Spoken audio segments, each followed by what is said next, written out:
Complete শাটডাউনে স্থবিরতা রাজস্ব খাতে। দর্শক, আমাদের কথার আজকের পর্বে এ বিষয়ে শুনবো সাধারণ মানুষের ভাবনা। তবে তার পূর্বে দেখে নিব এটিএন নিউজে এ নিয়ে প্রচারিত একটি প্রতিবেদন। চলুন দর্শক, প্রতিবেদনটি দেখে নিই।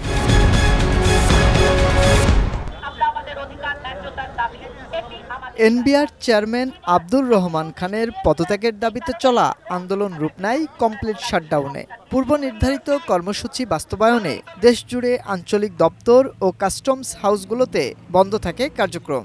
শাটডাউন কর্মসূচি পালন করায় আন্তর্জাতিক যাত্রী সেবা ছাড়া দেশের সমুদ্র ও স্থলবন্দরে বন্ধ থাকে আমদানি রপ্তানি কার্যক্রম।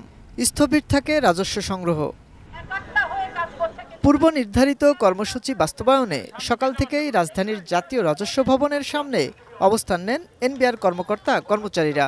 কমপ্লিট শাটডাউন এবং লং মার্চ টু এনবিআর বাস্তবায়নে ঢাকা ও ঢাকার বাইরে থেকে এনবিআর সংস্কার ঐক্য পরিষদের ব্যানারে যোগ দেন তারা। আইন শৃঙ্খলা রক্ষাকারী বাহিনীর উপস্থিতিতেই চলে এনবিআর চেয়ারম্যানের অপসারণের আন্দোলন।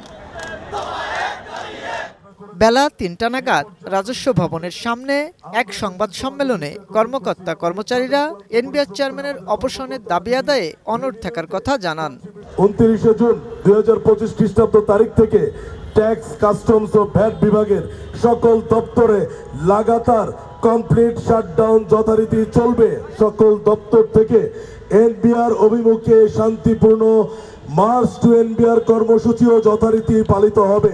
সরকারের সাথে সমস্যা নিরসনে আলাপ আলোচনায় বসতে আগ্রহী বলেও জানান তারা। সংস্কার ঐক্য পরিষদ মনে করে যে কোনো মুহূর্তে আমাদেরকে ডাকলে আমরা নিশ্চয়ই আলোচনায় যাব, কিন্তু আলোচনায় যাব কি নিয়ে? আলোচনায় যাওয়ার একটাই কথা, সেটি হচ্ছে যৌক্তিক রাজস্ব সংস্কারের দাবি নিয়ে যাব, যেটি করার জন্য এই মুহূর্তে প্রথম প্রতিবন্ধকতা জাতীয় রাজস্ব বোর্ডের চেয়ারম্যানের অপসারণের মধ্য দিয়ে সেটি শুরু করতে হবে। সমস্যা নিরসনে প্রধান উপদেষ্টার হস্তক্ষেপও চান তারা। মাহাদি সেকেন্দার, এটিএন নিউজ, ঢাকা। এতক্ষণ প্রতিবেদনটি দেখলাম, এবার শুনবো সাধারণ মানুষের ভাবনা। চলুন দর্শক, জেনে নিই এ বিষয়ে কি ভাবছে সাধারণ মানুষ। দেশের বেশিরভাগ বা আমাদের যে বাজেটগুলো হয় সেগুলো রাজস্ব থেকেই আসে। আর এই রাজস্ব আদায় যদি এটা যদি বেশি দিন বন্ধ থাকে, তাহলে আমাদের দেশের অবস্থা, অর্থনীতি আরও ভঙ্গুর হয়ে যাবে, যেটা আমাদের দেশের জন্য হুমকি স্বরূপ। আর আমরা চাই সরকারের কাছে, বা দাবি একটাই, যে আমাদের এই পরিস্থিতিতে সরকারের কর্মকর্তা কর্মচারী যারা চাচ্ছে, যেই দাবি চাচ্ছে, দাবি যৌক্তিক হলে অবশ্যই সরকারের এদিকে দৃষ্টি আলোকপাত করা উচিত। এটা আমাদের দেশের ডেভেলপমেন্টে এখন যে অবস্থা আছে, আমাদের যে নাজেহাল অবস্থা, এখানে আসলে রাজস্ব আদায় বা কর আদায় এটা হচ্ছে যে যদি স্থবির হয়ে যায় একদম, তাহলে আমাদের আসলে দেশটা সামলাতে আরও অনেক হোঁচট খেতে হবে। তো এই ক্ষেত্রে আমি সরকারের কাছে আসলে নিবেদন করব যে আসলে তাড়াতাড়ি আপনারা এইদিকে একটু আলোকপাত করে এই স্থবিরতাটা যাতে তাড়াতাড়ি নিরসন হয়। কখনোই চাইনি যে এনবিআরকে দুই ভাগে ভাগ করা হয়েছে, এটা আমরা বিরোধী না, আমরা এর পক্ষে। কিন্তু আমরা চাচ্ছি যৌক্তিকভাবে একটা সলিউশন হোক, দুই পক্ষ আলোচনায় বসুক। কিন্তু আমাদের এখন এক দফা এক দাবি যে চেয়ারম্যান স্যারকে সামনে রেখে এই সলিউশন সম্ভব হচ্ছে না। যেহেতু স্যারকে সামনে রেখে সলিউশন সম্ভব হচ্ছে না, সেহেতু আমরা সলিউশন চাচ্ছি। আমরা রাজস্ব সংস্কার চাই, আমরা রাজস্ব বোর্ডের কর্মকর্তা, আমরা অবশ্যই সংস্কার চাই। সেটা যৌক্তিকভাবে হতে হবে, যাতে ব্যবসায়িক দিকটা ঠিক থাকে, এনবিআরের যেন দিন দিন উন্নতি হয়, যেন এনবিআর বিভক্ত নয়। এনবিআর যেন বিভক্ত হলেও তাদের কার্যক্রম যেন সুন্দরভাবে সুচারুরূপে চালাতে পারে। আমাদের রাজস্ব বোর্ডের মাধ্যমে রাজস্ব আদায় আহরণ করা হয়, সেহেতু একটি ঐক্য পরিষদ সমগ্র বাংলাদেশ নিয়ে গঠন করা হয়েছে। গঠন করার প্রেক্ষিতে দাবি দেওয়া বিভিন্ন রকমের যৌক্তিক সংক্রান্তভাবে চাওয়া হয়েছে ঐক্য সংগঠন থেকে। এই সমস্যার সমাধান করা সম্ভব হয়, আমার মনে হয় মাননীয় অর্থ উপদেষ্টা মহোদয় যদি ঐক্য পরিষদকে আমন্ত্রণ করেন, আলোচনার মাধ্যমে সমস্যা সমাধান করা সম্ভব। এনবিআর চেয়ারম্যানের পদত্যাগের দাবিতে কাস্টমস কর্মকর্তাদের যে শাটডাউন কর্মসূচি চলছে, সে নিয়ে চট্টগ্রাম থেকে আমি রয়েছি মনুষ্য পারভেজ। চট্টগ্রামের মানুষ কি বলছে আমরা এখন সেটি শুনে নেব। আমরা যারা ব্যবসা বাণিজ্য করি, তারা যে ব্যবসা বাণিজ্য যে টিকে রাখতে পারবো, সেটা এখন অনেক অনেক কঠিন প্রশ্নের সম্মুখীন। এই যে আমদানিকারকরা বলেন, রপ্তানিকারক বলেন, তাদের যে পণ্য এক্সপোর্ট করতে পারছে না, তাদের পণ্য যে পোর্টের মধ্যে জমা হয়ে আছে কন্টেনার পর কন্টেনার, এই যে ড্যামারেজগুলি, এগুলো যে মাথায় আসে, তখন প্রত্যেকটা যে ইম্পোর্টার আছে তাদের কিন্তু ঘুম নেই।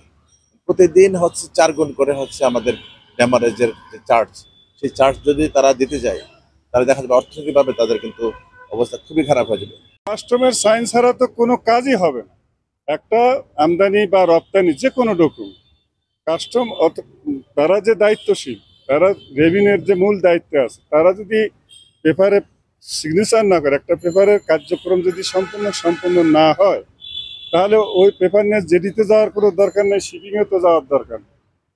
আগে মূল কাজটা কাস্টম কর্তৃপক্ষ কমপ্লিট করার পরে ট্যাক্স পরিশোধ করার পরে এরপরে শিপিং থেকে ডিও নেয়, পোর্ট থেকে ডেলিভারি নেয়, সোজা সাপটা কথা।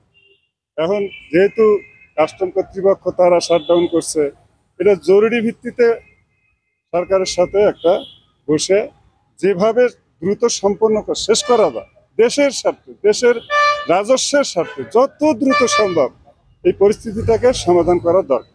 প্রচুর ড্যামেজ হবে। আপনারা প্রথম 7 দিন আপনারা $21, তাহলে দ্বিতীয় প্রথম 7 দিন গেলে আবার তো $42, গেলে $84, মানে ধাপে আপনার বন্দরের ড্যামেজ বাড়বে। এই ড্যামেজ বাড়লে এই যে ড্যামেজ আপনারা এই যারা আন্দোলন করতেছে এরা ড্যামেজ পোষাই দিতে পারবে? দেবে এরা ড্যামেজ তো ব্যবসায়ীর ড্যামেজ দেবে, এই ব্যবসায়ী ড্যামেজটা জনগণের উপরে পড়বে। একটা প্রোডাক্ট ইম্পোর্ট করলে প্রোডাক্ট ইম্পোর্ট করছে আপনাকে 10 টাকায়, বাংলাদেশে খরচ করে যাইতেছে তখন আপনার 200 টাকা পকেটে দেবে, ওদের দামটা জনগণের উপরে উঠে। এখন বন্দর থেকে যদি পেপার রিলিজ না হয়, তাহলে বন্দরে তো আলটিমেটলি কার্যক্রম বন্ধই থাকে, প্রায় ডেলিভারি স্থবির। কালকে যে কন্টেইনার ইঞ্জিনটা এখন পর্যন্ত ডেলিভারি কোনো নেই, কাস্টমারের পরটা সই স্বাক্ষর করবে কে? আর কাস্টমার স্বাক্ষর ছাড়া তো কোনো মাল বাইরে না। জাহাজগুলো চলে আসছে পোর্টে, কিন্তু আমরা পেপার না করার কারণে এটা খালাস করতে পারছি না। খালাস না করলে কি হবে, আপনার পোর্টে 4 দিন ফ্রি থাকে, এরপরে ওদের ড্যামেজ আছে, এই ড্যামেজ কখনো 1 টাকা ওরা মাফ করবে না। প্লাস শিপিং এর একটা চার্জ থাকে, শিপিং এ কখনো এটা ওরা 14 দিন ফ্রি থাকে, অনেক সময় 4 দিন ফ্রি থাকে, এরপরে যে ড্যামেজটা কখনো মাফ করবে না। এই ক্ষেত্রে আমরা ইম্পোর্টার যারা আছে, ইম্পোর্টার কিন্তু ড্যামেজ দিতে হচ্ছে, এটা কোনো কারণ ছাড়া ড্যামেজ। আমাদের কথা অনুষ্ঠানে ব্রাহ্মণবাড়িয়া থেকে আপনাদের সবাইকে স্বাগত জানাচ্ছি। আমি পীযূষ কান্তি আচার্য। এনবিআর কর্মকর্তা কর্মচারীদের কমপ্লিট শাটডাউন নিয়ে শুনব সাধারণ মানুষের কথা।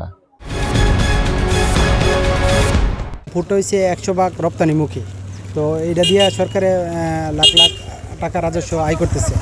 তো এই শাটডাউনের ফলে এই রাজস্ব এখন তো বন্ধ আছে, কোনো এক্সপোর্ট হইতেছে না, তো সেই কারণে ফুট বন্ধ আছে, যার কারণে রাজস্ব থেকে বঞ্চিত হতেছে সরকার।